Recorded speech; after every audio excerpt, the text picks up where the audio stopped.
thank you so much again for joining me on this channel. As always, I'm very grateful for all your previous views, likes, subscriptions and shares. So I realise it's been a while since I've done anything on philosophy. So I thought I would do something on philosophy. That's an exciting sentence. It's a little ramshackle, but you're probably used to that by now if you've been with this channel for a while. But I just thought it'd be kind of fun to look at some ideas in philosophy surrounding the ideas of justice and equality. Now, of course, there's no way I can fully do justice to the whole concept of equality and justice. So it's just a few ideas. So doing my favourite trick on Google to define a word, and justice comes from the Latin justus, and essentially it means being fair, being reasonable. And I only found this quote relatively recently. Sorry about that. From Mahatma Gandhi. There is a higher court than courts of justice, and that is the court of conscience. It supersedes all other courts. And I literally only found it just before I was going to record this. And what I like is this idea of how self-regulation and within human beings, for Gandhi, there is this internal barometer that allows us to make a decision on what is right and what is wrong. I suppose at its core, when we think about justice, we think about treating people fairly. We might also think about social democracy. Everybody having a stake in how they're governed through the ballot box, being able to vote, having a say in how things matters are run. And of course that can start at a small level, so maybe in a school you might have a school council, right up of course to how a nation is run and presidents and prime ministers. For some though, there's also this sense of legal and moral system. So we think about laws, perhaps the laws of a country or international laws regarding certain things such as trade and shipping. But also there's a moral system. This isn't always written down and might come out of a culture or a religion. And sometimes the law and the moral system can crash up against each other. There can be tensions and they need to negotiate between themselves. They have to find ways perhaps of coexisting and tolerating each other. And that's something just to be aware of too. Probably the most famous example in the written word of how things should be run comes from the Greek philosopher Plato in his work Republic. Probably not too controversially, he says that justice is the way to a happy life. He then does say though that the way a state and an individual should be ruled is by reason. So essentially those who study philosophy and people who are interested in things like that. But the point he's making is that actually you want people who are rational, who give time to decisions, who try and assess and evaluate the impact of their consequences. So actually that's not a bad thing in itself, is it? He also said that a sense of order helps people to flourish. You can sort of see how order is important when you play the board game Monopoly. It's a strange game when you think about it, because from a long way off you can see very early on who's going to win and who's demonstrably going to lose. And as the game goes on, things such as different rules from different households might start to come into effect. So in some places it's acceptable that when you land on free parking that you get all the money from the fines. In other places, it might be that you can't be a banker and also be the first to choose which of the little silver pieces you have. And then it just descends into a general sense of chaos and misery. So you can sort of see what Plato meant. Order helps people to flourish and be at their best. So when it comes to equality, it comes from the Latin equalis. I have no idea if I'm pronouncing that correctly.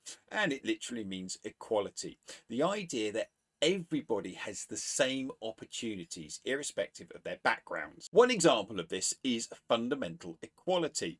Now, according to my search engine skills, apparently this diagram or equation represents gravity. Just bear with me on this one. If you think about gravity, it doesn't care who you are or where you're from or what you are. Gravity just is. It does what it does. And that's the point of fundamental equality. It doesn't matter who you are or where you come from. Everybody fundamentally deserves to be treated equally. There's also something known as social equality. And these are the sort of formal rights that people expect in society. So the right to vote, the right to stand for public office, the kind of things that help to bind a society together and to keep it ticking over. Another example is equal treatment for equals, whereby people of the same group are treated in the same way. The problem, though, is that that is an elitist principle. It's all very well saying that, and it's great if you're top of the pile. So if you're a prince or a baron, well, funnily enough, you're going to be quite happy with treating people in your same social group the same. The issue is that there's no moral imperative, effectively, to help those who are at the bottom of the social ladder. This one took me a little while to get my head round. There's also treating people unequally in special circumstances. Think about vaccinations and those who've recently been vaccinated for COVID-19. There are all sorts of discussions about those who are vaccinated. Should they have special COVID passports, allow them more movement and more freedom than those who've yet to be vaccinated? Of course, throughout history, there are groups that have struggled to find justice and equality, and that battle still continues today. So, in alphabetical order, we have 4 such groups. Good case in point are animals. There's been a huge rise in veganism over the past few years. Some of that stems from the fact of looking at how animals are treated, particularly when it comes to mechanized farming, and saying, actually, that's just simply not acceptable. In addition, there are those who would say, well, actually, animals deserve to have the same rights and equality and justice as human beings. Now, of course, get into some very interesting discussions there about what it is to be human and what it is to be an animal. I was trying to think of an example for children, and there's a really strange quirk in UK law. If you want to join the British Army, you can start the application process at the age of 15 years and 9 months.